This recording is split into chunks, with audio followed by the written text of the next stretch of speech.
All right, Brakatay Hawa, Brakatay Hawa Shy, Brakatay Hawa, Brakatay Hawa Shy, Brakatay Hawa, Brakatay Hawa Shy. All praise to Yahweh by Hashem Hawa Shy. Double honors to the elders and apostles that rule well, and salutations to the brothers that's doing the truth and sincerity. Now, this is just an update on what's going on in Syria. They call this area right here East. I think it was East Ghouta, and it says militants attack civilian convoy of 300 families. Right, and in this article, they gonna basically, go in how the militants attacked, 300 families that was trying to escape Ghouta, to get up out of the war zone, and the militants killed all of them off. So that's prophecy according to the scriptures. Them Arabs over there and other heathen nation that might be mingled in between them had us in slavery one way, one form, or one fashion. Their leaders came up against us, to keep us down. So they get what they going through is what they get, but it's not the only thing they're gonna get. The scriptures say we're gonna put them all into slavery. He that leadeth in captivity shall go into captivity. So I'm gonna bring that out, and then I'm gonna go ahead and bring these other couple scriptures out on this article, and then I'm gonna play the video.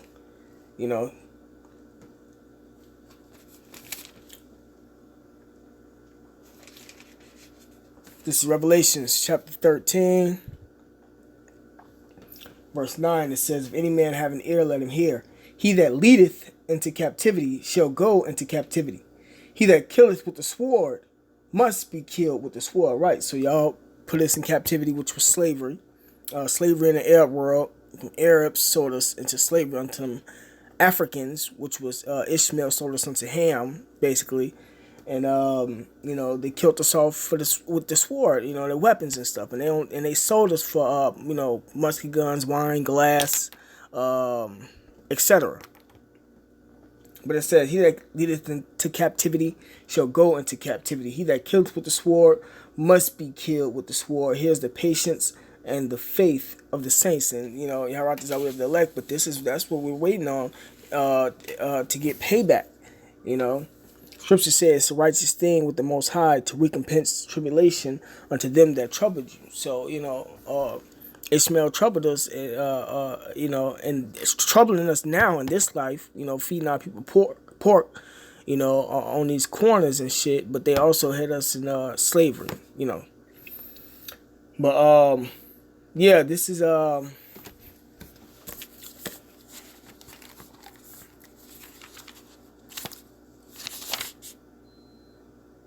Second Ezra chapter 15. I started it off with this scripture because everything that's going on in the world, these people don't believe that this is the end of the world, man. End of this white man's society, end of the rulership of these nations. And just because they don't believe doesn't mean that these prophecies ain't still gonna come to pass, man.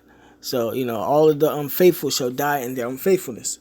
So this is 2nd Ezra chapter 15, verse 1. "Behold, speak thou in the ears of my people the words of prophecy." Right, so what's going on in East Ghouta, I think it's East Ghouta, is prophecy, "which I will put in thy mouth, said the Lord." Right, and we got this from the scriptures. Yahweh Shema Shai. All this was written in paper, and we out here, we on the highways breaking it down, and we putting up these videos day and night. Scripture say, "Give them no rest." It says, "and cause them to be written in paper," right? "For they are faithful and true. Fear not the imaginations against thee," right? So we're not afraid of anybody saying what they're going to do to us, "Let not the incredulity, the unbelief of them trouble thee that speak against thee," right? So we're not worried about these scoffers and their unbelief and them making videos against us and all that extra stuff. "For all the unfaithful shall die in their unfaithfulness," right? So they're going to die in their unfaithfulness because, as you can see, these prophecies are coming to pass. It says, "Behold, said the Lord, I will bring plagues upon the world." And that's what you see going on in East Ghouta. It says the sword can come in the fashion of a nuclear missile, because that's the ultimate end game plan. Famine, right? And you got famines going on all over the world right now. In these regions that's war torn, so to speak. You know, these people that's left in them cities be starving, man. They don't be having no access to no food, man. You know, them rebels was taking everything, and they keeping it moving. Everybody that get ran over just get ran over, so to speak. It says, behold, said the Lord, I will bring plagues upon the world, the sword, famine, death. It says 300 families died, man. And destruction. So, destruction talking about nuclear missiles, because America gonna be destroyed, Israel gonna be destroyed. A couple of them nations over there gonna be hit by thermonuclear missiles also. But also in this video, they said not only did them the ones that was trying to escape get shelled, the ones that was on the other side waiting for them, to receive them, so to speak, got shelled also. So it says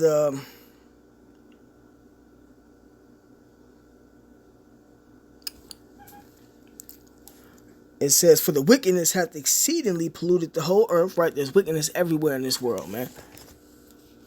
You got homosexuals everywhere, transgenders, bestiality, what was I gonna say?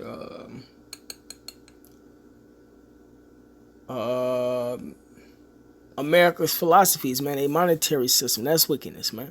The way this whole world is being ran, which is outside the law, statutes, and commandments, is wicked, It says, for the wickedness hath exceedingly polluted the whole earth, and their hurtful works are fulfilled. Right, man. So, it's time for their destruction now, man. This is Matthew chapter 24, verse 3. It says, and as he sat upon the Mount of Olives, the disciples came unto him privately, came unto who? Yahushai, saying, tell us, when shall these things be? And what shall be the sign of thy coming and of the end of the world? Right. So, that's what the apostles wanted to know back there. And that's what the big question is now today, man. And only the prophets can give you the answers through the spirit and power of Yahushai. And Yahushua answered and said unto them, take heed that no man deceive you. For many shall come in my name, saying, I am Yahushua, and shall deceive many. That's your churches and stuff, man, your religions. And ye shall hear of wars and rumors of wars. Right, you got war going on now up in the Middle East, man. And you still got rumors of wars going on between Russia and America, North Korea, America, China, America, and Iran. Those are rumors right now. It says, and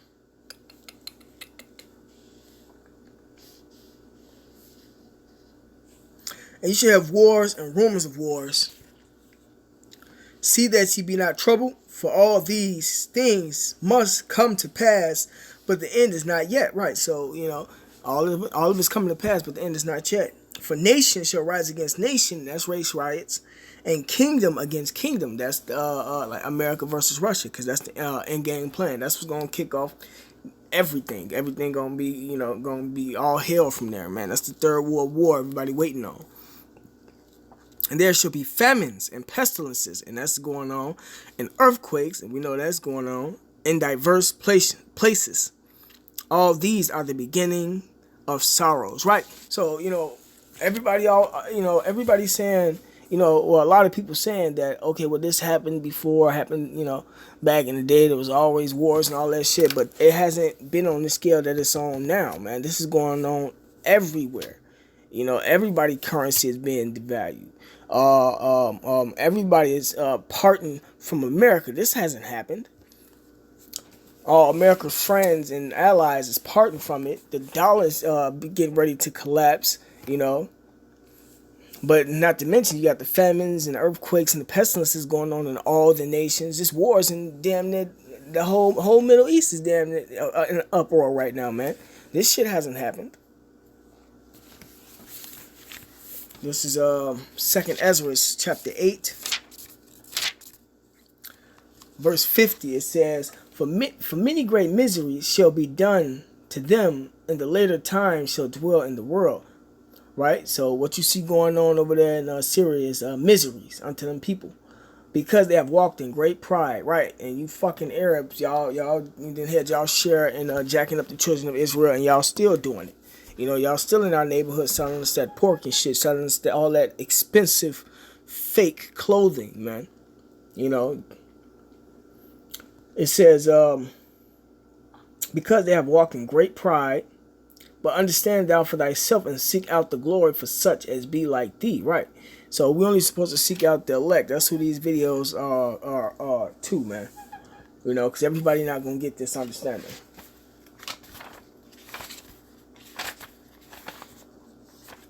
This Second Ezra chapter 16, verse 18. It says, is it 16 or 18?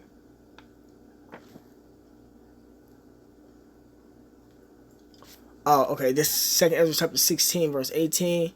It says, woe is me, who will deliver me in those days? And that's what you be seeing when you be watching these news articles, man. When people saying they be needing all this help and they be crying and, you know, ain't nobody came to help us and all this extra shit. You know, they be just stuck.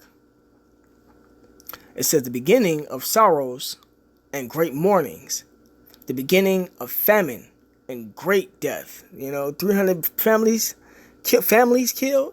That's a nice amount of people, man. It says the beginning of wars, and that's why. And the power shall stand in fear, the beginning of evils.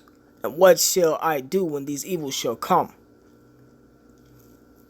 So I'm gonna end it off right there, and go ahead and play the video.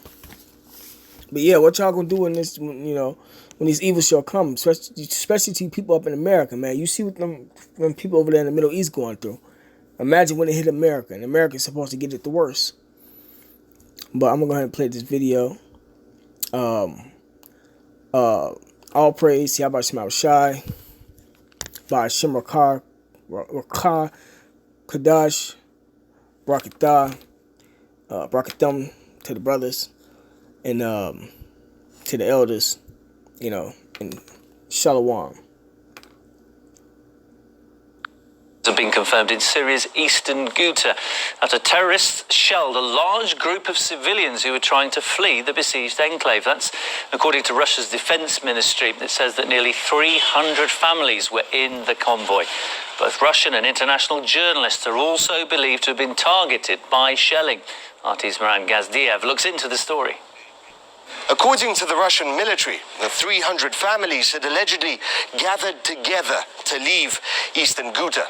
Crossing the front lines is always dangerous, so it's best done when there's a safe window with the agreement of both belligerents. The Syrian government was waiting for them. The rebels doubtlessly knew what was going on and shelled them. They reportedly shelled the procession of civilians a mere kilometer before they were out of East Ghouta. And then, to top it all off, they shelled the relatives and journalists waiting on the Syrian side at the end of the corridor. Nothing's changed. They aren't allowing civilians to leave, just like their Islamist brethren did in Aleppo. Yet, hearing Washington tell it, they don't mention that. They think it's joke-like. Russia has called for these joke-like humanitarian corridors. Russia needs to just do what the United Nations had agreed to and voted on, and that is a countrywide ceasefire. Fleeing civilians would mean less human shields. It would be a PR blow. People don't want to stay with rebels. They'll talk, say all sorts of horrible things about life under jihadists. They'll challenge the narrative. Why let them leave? Too many problems. Take also rebel shelling of Damascus. Blind, aimless. Shells pepper Damascus daily for years now. So many dead and still dying, still to die. Yet you won't see any hysteria about that. In fact, you won't hear much at all. They won't admit that rebels are keeping people hostage, because that justifies Assad's operation, as do those that die in rebel shelling. So why mention it? It ruins the narrative. It's so much simpler when it's all black and white.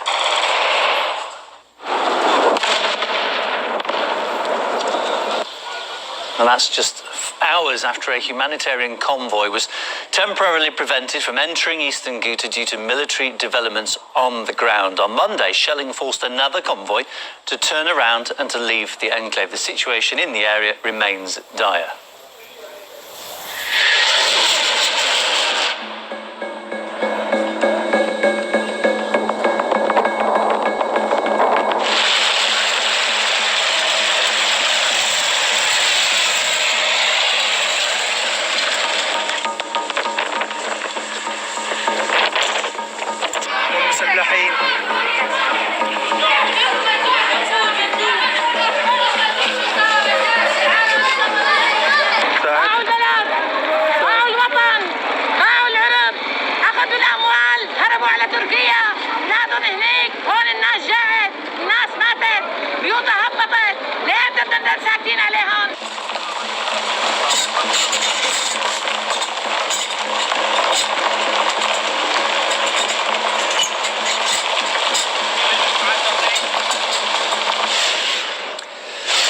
To discuss the latest, I'm joined now by Joshua Landis, who's director at the Center of Middle East Studies at the University of Oklahoma. Great to speak to you as always, Joshua. And I want to pick up on what we've said about the humanitarian corridors, because we played this evening a clip from an official from the State Department who referred to them as being a joke. It seemed that the US didn't think that Russia was genuinely setting up corridors for civilians to escape via. But we've seen here 300 families tried to use these corridors and were attacked. Do you think Washington will now change its approach, its rhetoric as a result of that? No, I don't. I think the larger situation is very dire. Washington clearly wants a ceasefire and has called for a deconfliction zone in this area. It doesn't want to see any fighting. It's not interested in having Assad spread his control over more of Syria, which of course means Iranian power. And the United States is interested in rolling back Iranian power, as well as Russian power. Presumably, though, we're going to see the Syrian government forces continue to put the pressure on the militants. Moscow's calling for the militants, and some would say the terrorists, after the attacks that we've seen on civilians, to get out of eastern Ghouta. Do you think they will leave, or are they going to fight to the death? Well, it seems like they're fighting to the bitter end, and I think a number of military commanders in the Ghouta have said once the Ghouta falls, the rebellion is really over. And I think that there is a sense of the necessity of really digging their heels here. And they do seem to believe that the international community may come and respond to their calls for help, although that seems very unlikely. It does seem strange that there isn't a truce, that there isn't some kind of dialogue for an end to this hostilities, because it's quite clear that the Syrian government is going to drive forward. It's not going to accept a rebel enclave in the suburbs of Damascus that will survive into the distant future. So this seems to be the end game, and is killing a lot of civilians. There's no doubt about it. If the militants do see that the writing's on the wall for them and then admit that they have no chance of victory and decide to leave, they put their hands up, what would the reaction be from the international community, do you think?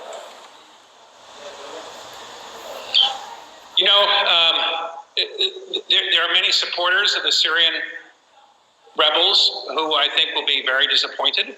There are others I think will sigh a great sigh of relief, because the Syrian war has become so devastating. And we saw this in the cities that the United States bombed, whether it was in Mosul or Raqqa, Ramadi, and many others, where rebel forces and ISIS in particular really dug in and fought till the last house was devastated. And that's happened, of course, in many parts of Syria as well, in the face of Syrian government onslaughts in Aleppo, and now we're seeing it here in the Ghouta. And it just doesn't seem to be an end.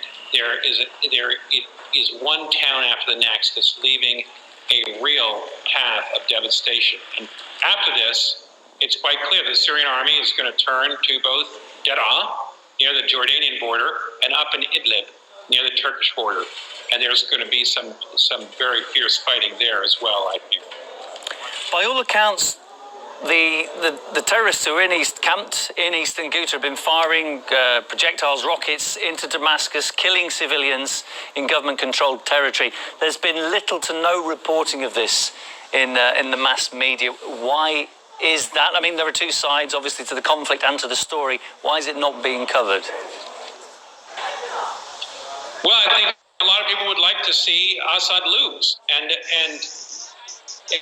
therefore, and they're really taking the side of the rebels. There's no doubt about it. Whether most of the United States press is clearly on the side of the rebels. They believe that Assad is an evil person who is running an evil regime, and they'd like to see it fall. And therefore, stories about the suffering of Syrians in Damascus because of rebel bombardment don't make much of an impression. And occasionally they get through in the stories, but they're not the overriding story, which is that this is a brutal regime that refuses to make compromise, and that's the story, and it's leading to a very lopsided narrative, as your introduction said, on the one side and on the other side. I mean, both sides are driving forward, and unfortunately, the Syrian people are trapped in the middle. Joshua, thanks very much for your time. Always great to get your insights. Joshua Landis.